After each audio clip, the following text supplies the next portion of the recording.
Ableton vient d'annoncer la mise à jour 12.4. Avec cette version, on va pouvoir streamer et enregistrer de l'audio en temps réel entre le Move et Live. Et ça sans plugin ou sans routing bizarre. Je vais vous montrer ce que ça fait concrètement et à quoi ça sert, et ensuite on fera un tour rapide des autres nouveautés. Alors c'est énorme parce que Link est présent dans Live depuis 2016 et soyons honnêtes, je l'avais un peu oublié, on va dire. Je sais qu'il est là, je sais à quoi il sert, mais j'en ai pas vraiment l'utilité. Sauf que là, ça change complètement la donne parce que je peux enfin enregistrer ce que je joue sur mon Move dans Live, mais sans avoir à le brancher, sans passer par une interface audio. Attends, je te montre. Là, je joue sur mon Move et l'audio que t'entends est streamé en temps réel jusqu'à Live.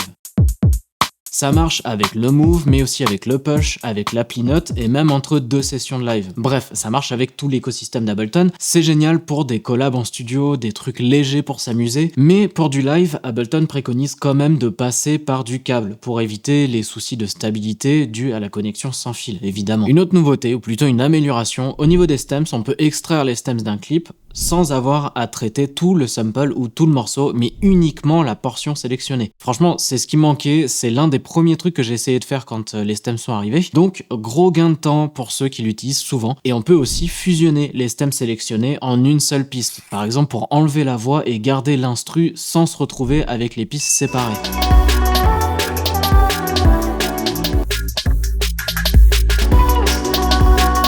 Une nouvelle vue d'apprentissage a été ajoutée pour aider à prendre en main Live. C'est un détail, mais c'est nettement mieux que ce qu'on avait avant. Ils ont conscience que leur logiciel est une usine à gaz et ils font des efforts pour le rendre plus accessible. C'est sympa. On va aussi pouvoir créer des tags plus rapidement et c'est pas plus mal. Vous le savez certainement, mais on peut créer des tags dans Live. Ça revient à mettre une étiquette sur vos presets ou vos sons. Si vous l'avez jamais fait, je vous comprends, parce que ça demandait d'aller dans le browser, d'aller dans la section tag, de cliquer sur Edit, de créer un nouveau tag. Bref, c'était une vraie galère. Maintenant, il suffit de choisir le sample ou le preset. S'il n'a pas de tag, tu tapes dans la barre en bas le tag dans lequel tu veux le ranger. Et s'il n'existe pas, Live propose de le créer et de choisir directement le groupe où ranger ce tag. C'est un vrai gain de temps et surtout une bonne raison pour rester organisé. On a aussi des évolutions au niveau de certains outils comme Erosion. On peut maintenant doser finement entre la saturation sinusoïdale et le bruit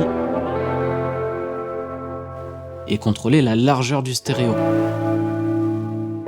Il devient vraiment plus musical et à mon avis, je vais l'utiliser un peu plus souvent. Le délai devient plus flexible avec un LFO enrichi, avec plus de formes et plus de modes de temps.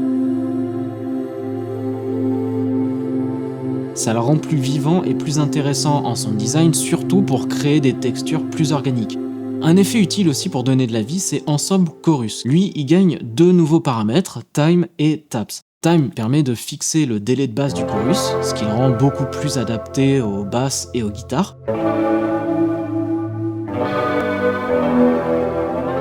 Taps, lui, va permettre de choisir entre une modulation simple ou double.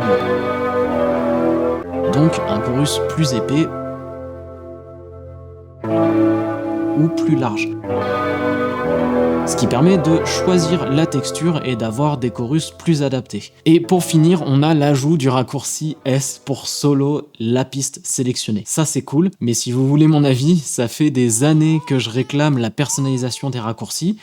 Mais bon, globalement, c'est une mise à jour solide. Link Audio est clairement la grosse nouveauté. Les stems évoluent. On sait pas encore quand est-ce que cette version sera disponible pour tout le monde. Pour l'instant, elle est uniquement en bêta. Je vous mets un lien dans la description si vous voulez la tester. Et on a aussi des nouveautés du côté du Move. Mais ça, je vous en parle dans une prochaine vidéo. Merci d'être resté jusqu'à la fin. On se retrouve très vite. C'était Kaizo. La bise.